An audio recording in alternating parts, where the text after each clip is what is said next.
So, come Saturday night, I'm coming in here to beat his. He gonna come, he gonna be tough, strong, but I'm coming to whoop his. I stand by that. I stand by that.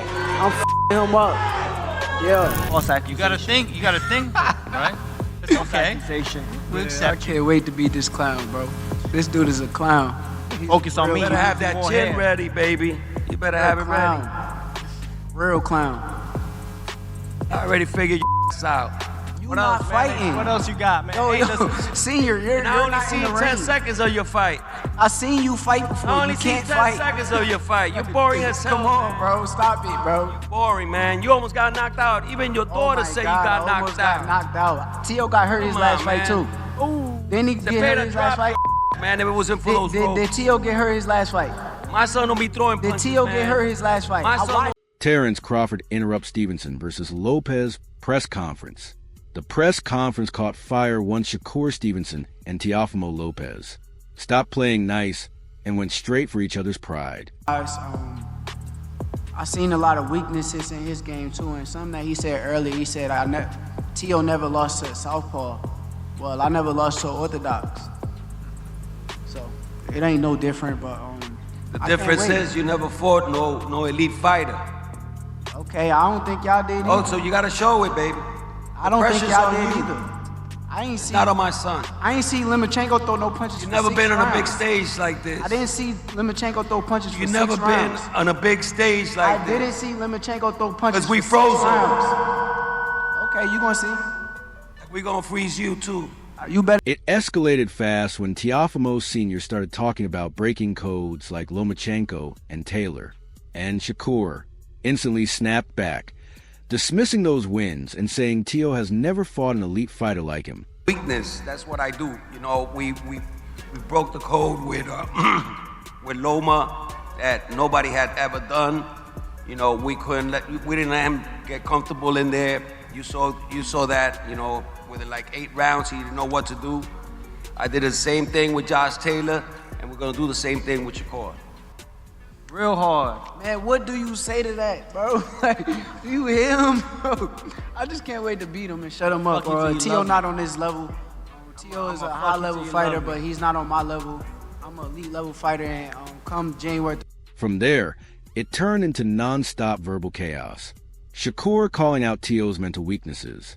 Tio saying Shakur is boring and overrated, and both sides talking over each other like it was round 13 instead of a press event. Come fight night against Teofimo Lopez than I was against Cepeda. 1,000 times better. Faster, sharper, stronger, mentally more on point, and I can't wait.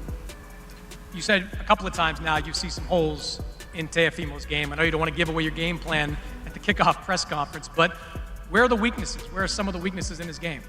A lot of the weaknesses is in his mental. I think it's more mental than anything. And The tension peaked when insults got personal, voices got louder, security stayed alert, and the room felt one, seconds away from a full brawl.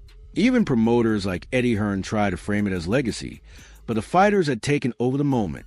Both Shakur and Teofimo Lopez need a huge amount of credit for making this fight. Both of the guys are the respective kings of their division. Teofimo Lopez, the #1 guy at 140, Shakur, the #1 guy at 135. And when I heard about this fight, I didn't expect it to happen. And you know, the work that His Excellency's done, Ring Magazine, to make this fight quite sensational. But the icing on the cake is to see the fight at Madison Square Garden. This is, for me, the When Turkey Alshik called in, even he sounded unimpressed with the chaos, which somehow made it even more intense. This fight is the first step of crazy map of boxing next year and the beginning of 27. This is not an easy fight.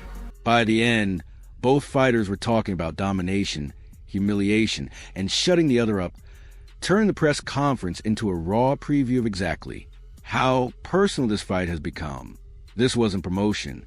This was real tension spilling over, and January 31st feels unavoidable. I don't know. I don't think he can get it done against Shakur when it comes to like, because it's going to be just a skill match. I don't think he's going to try to, or he's going to try to rough And right after that press conference boiled over with raw emotion and pride on display, Teofimo Sr. jumps on the mic, and you immediately feel the shift from chaos to confidence. Listening to him, I'm thinking, okay, this isn't trash talk. This is a father laying out a mindset. He's not worried about Philly shell impressions or styles from Shakur Stevenson. He's basically saying, we've seen it all and we're not. Guessing, we're preparing. What stands out is how much focus he puts on mentality. And Crawford stated, you only got to me. Yeah, but he fight really Shakur want to first. fight Crawford, and we're gonna call him out after we beat up his boy. You know what I'm saying? That's the game plan. That's even the though game you guys plan.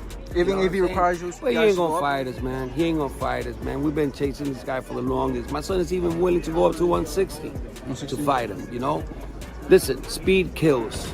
You know what I'm saying? Speed kills, and that's why we're gonna beat Shakur. He ain't faster than us, and we're gonna catch him. He's framing Teofimo Lopez as a fighter who keeps evolving because he chooses danger, not comfort. And that's a strong angle whether you agree with it or not. When he talks legacy over money, wins over Lomachenko and Josh Taylor, and styles changing fight to fight, you can hear the belief. Is it ambitious? Absolutely. Is it dramatic? Of course. But it's also consistent with how Teofimo's career has played out. I also noticed how confidently he brushed aside things like ring size and gimmicks, basically saying, we're not here to chase knockouts. We're here to outthink you. Hey, we do this for the legacy. So I tell my son, when I told him, let's go after Comey, let's go after Lomachenko, let's go after Josh Taylor. And all of those three fights, he was the underdog. You know what I'm saying? And big time. I mean, with Josh Taylor, he was like 23 experts said that he was going to lose. So, and he gave an amazing performance, and it wasn't the same as the performance he gave with Barbosa's, like his styles have changed all the time. And that's the scariest part about him, and he comes to entertain. And yeah, some Crawford and Canelo comparisons feel like a stretch, but that's part of the confidence. What you really walk away with is this. Team Lopez isn't coming in hoping to get lucky. They truly believe speed, adaptability, and pressure can crack Shakur's calm. Whether that belief holds for 12 rounds is another story.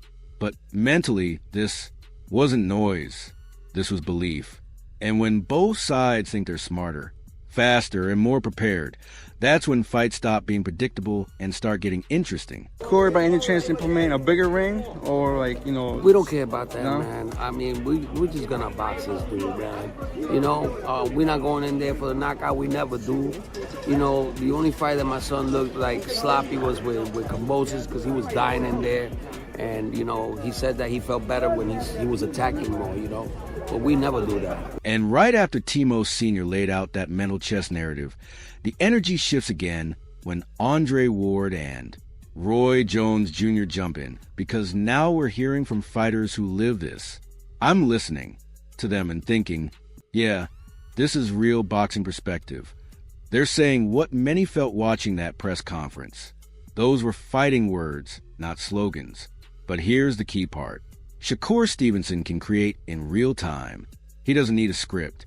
He reads, reacts, and builds round by round like he's painting without looking. Teofimo Lopez, on the other hand, is dangerous and explosive.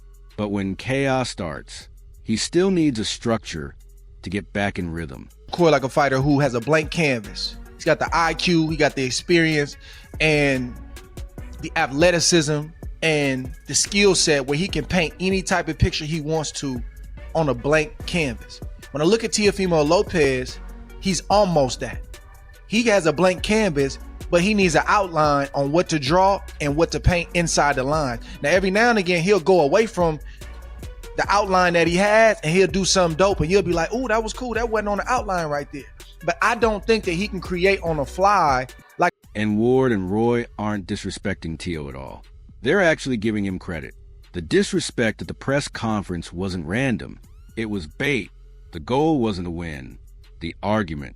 It was to make Shakur fight emotional instead of surgical. That's high-level mind games. But here's where I agree with them. The worst thing you can do is drag a calm, disciplined fighter into chaos when he knows why you're doing it. If Shakur bites, Teo has a chance. If Shakur stays patient, that plan, fails fast. And the interesting part is the legends are saying, yeah, if someone talked like that to me, we'd fight right there. But they also admit Shakur isn't like that. He doesn't need to win the moment. He just needs to win the night. That's the difference. This fight isn't about who talks louder. It's about who stays composed when things get messy.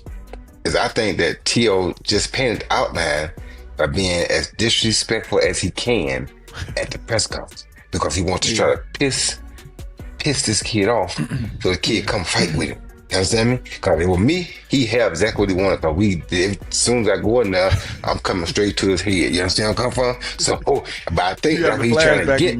Yeah, you feel me? But I think that's what he's trying to get Shakur to do. Because why would you say that to a person? What does that have to do with boxing? You feel me? He knows that Shakur has great feet, and he's not gonna be able to catch Shakur if he lets Shakur take his time to do what he does. So he got to try to make Shakur come in and try to kill him, which is what he just did. And right after Ward and Roy laid out that breakdown, the conversation moves into something more dangerous, real experience. This is where Keith Cologne's view hits different. Because now we're not talking theory, we're talking real rounds. I'm listening and thinking, yeah, this is why Shakur Stevenson is such a nightmare. Cohen isn't saying Shakur is mystical. He's saying Shakur reads your body like subtitles. Dip here, shoulder. Turns there, and Shakur already knows what you're about to throw. That's scary. That's not speed. That's processing. And the interesting part is how casual Colin makes it sound. Like, yeah, he's always 2 or 3 steps ahead. That explains why Shakur looks calm while others look stressed. He's not reacting late. He's reacting early. Just sparring him and then watching him, I always notice, I'm like, dang, when he, if you really pay attention to when he spar, when he fight, he already know what you want to throw before you throw it. Not because he's some type of, boxing guru or anything like that, but because he reading your body language. If you dip to this side, I'm already blocking for a possible hook or uppercut. I don't need to worry about a jab or right hand because you're not, the probability of you throwing that is not even, But so just watching him and sparring him, being in the ring with him, it's like, dang, just him understanding what a person could throw based off their body positioning. It always put him And hearing that from someone who stood in front of him lines up with what Ward and Roy said. Shakur doesn't need chaos. He thrives in clarity. He doesn't rush. He lets it come together and then controls it. Then Cologne explains why Teofimo Lopez, as dangerous as he is, has to stay sharp for all 12 rounds. And I like that he doesn't disrespect Tio. He clearly says this is a better fight because Teofimo is athletic and explosive. That's fair. But here's the gap. Teofimo's habits. The lead hand dropping on body shots. Those are small things until you're facing someone who feeds on small details. Cologne brings up moments where Tio didn't adjust fast enough. And that's exactly what Shakur feeds on.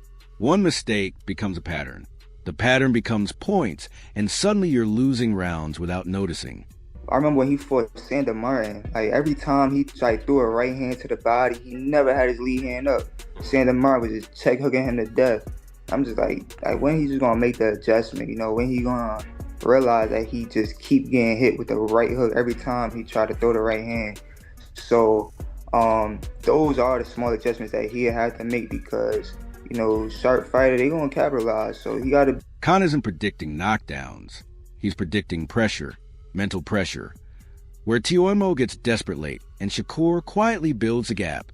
And that's the most dangerous version of Shakur Stevenson. Not flashy, not loud, just clean and calm, walking away with a clear win while others are still wondering when it shifted.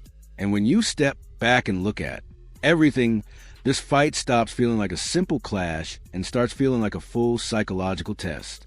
You got Shakur Stevenson, calm, calculated, reading patterns early, versus Teofimo Lopez, explosive and dangerous enough to flip a fight in one moment if given a chance. The press conference showed how personal it's become. Teofimo Sr. showed belief in their plan. Ward and Roy showed words can be traps, and Keith Cologne confirmed what fighters know. Shakur doesn't rush chaos. He waits for it. That's what makes January 31st so fascinating. It's not about hype anymore. It's about who stays true when things get uncomfortable. That he's tightening up things for Shakur to prepare for him, but also in sparring because, you know, he may have lagged during his last sparring. So it's a lot, but it's definitely doable. And you know, but this is, you know, this is, you know, the time is now. You know, at the end of the day, oh yeah, for sure, I feel like Shakur is gonna outbox him, and it's gonna be a point in time until he kind of get desperate, and that's when the gap is going wide, and then Shakur is just gonna, you know, come out with the